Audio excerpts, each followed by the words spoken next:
नमस्कार।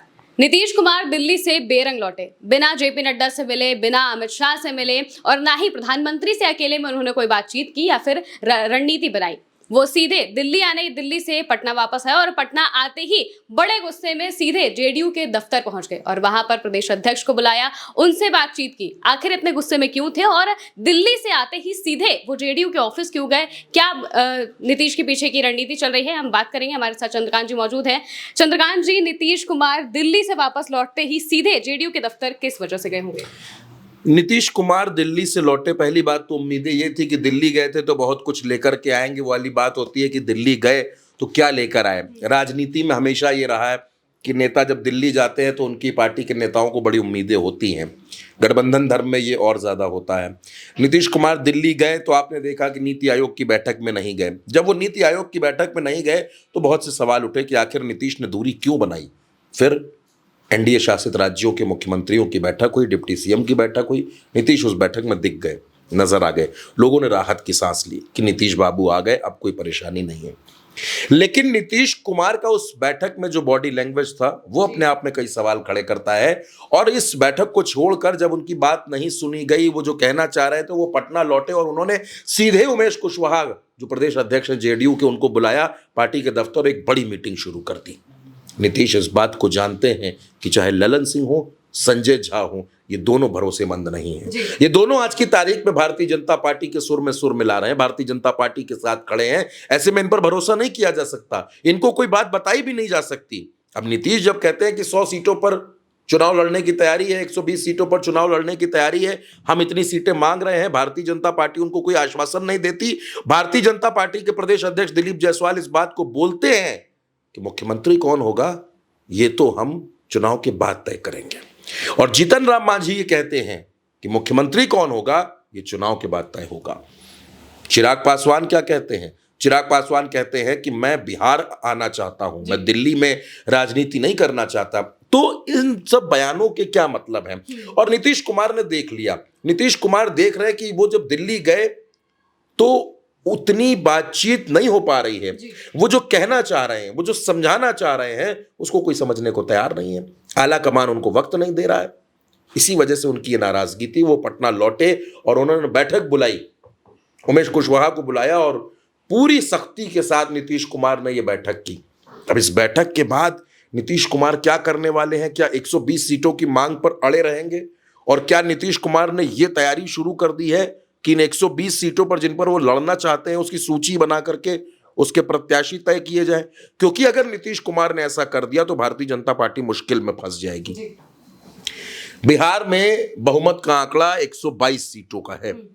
नीतीश कुमार आज की तारीख में 45 विधायकों के साथ हैं और नीतीश जानते हैं कि अगर मुख्यमंत्री की कुर्सी बचा के रखनी है तो विधायकों की संख्या कम से कम 70 होनी चाहिए। कम से कम 70 विधायक होने चाहिए। तो 70 विधायक कैसे होंगे? 70 सीटों पर लड़कर तो 70 विधायक नहीं मिलेंगे। अगर 70 सीटों पर चुनाव जीतना है तो कम से कम 100 सीटों पर आप चुनाव लड़िए। जैसा कि जीतन राम मांझी ने कहा कि भैया जब तक हमारे पास 15-20 विधायक नहीं होंगे तो हम सरकार पे दबाव ही नहीं बना पाएंगे। और 15-20 विधायक का मतलब है कि कम से कम 40 सीटों पर हम चुनाव लड़ें। अब आप इस बात को समझने की कोशिश कीजिए कि जीतन राम मांझी 40 सीटें मांग रहे हैं, चिराग पासवान 40 से 50 सीटें मांग रहे हैं, नीतीश 120 मांग रहे हैं और बीजेपी 100 पे लड़ना चाहती है। तो या तो बिहार में सीटें बढ़ा दीजिए या फिर भारतीय जनता पार्टी ये तय करे कि वो कम सीटों पर लड़ेगी, जो कि होना नहीं है। नीतीश कम पे लड़ेंगे नहीं। आप समझ रही हैं, यहां पर नारियल बहुत टकराएंगे, यहां पर झगड़ा इतना ज्यादा होगा। लेकिन इन सब के बीच जब नीतीश कुमार पटना लौटते हैं तो उनका तेवर कुछ बदला हुआ है, क्योंकि वो बार बार दिल्ली जाते हैं और दिल्ली उनको बार बार खाली हाथ लौटाती है। प्रधानमंत्री अभी जब मधुबनी आए तो नीतीश कुमार को लगा कि प्रधानमंत्री आए हैं, ऐलान कर देंगे और कोई दिक्कत नहीं होगी। प्रधानमंत्री एक शब्द तक नहीं बोले, उनकी दावेदारी पर एक शब्द नहीं बोले, वापस चले गए। नीतीश कुमार बड़े परेशान। नीतीश कुमार को लगा कि कुछ हो ही नहीं रहा। याद होगा दोस्तों आपको, जब प्रधानमंत्री मधुबनी आए थे तो उनके बगल में बैठे नीतीश कुमार कैसे मिन्नतें कर रहे थे। और फिर जब आप इस मुख्यमंत्रियों की इस बैठक में देख रहे हैं तब भी वो प्रधानमंत्री से कुछ कहना चाह रहे हैं, तब भी उनकी बात नहीं सुनी जा रही। दूसरी तरफ एक नैरेटिव ये सेट किया जा रहा है कि नीतीश कुमार बीमार है।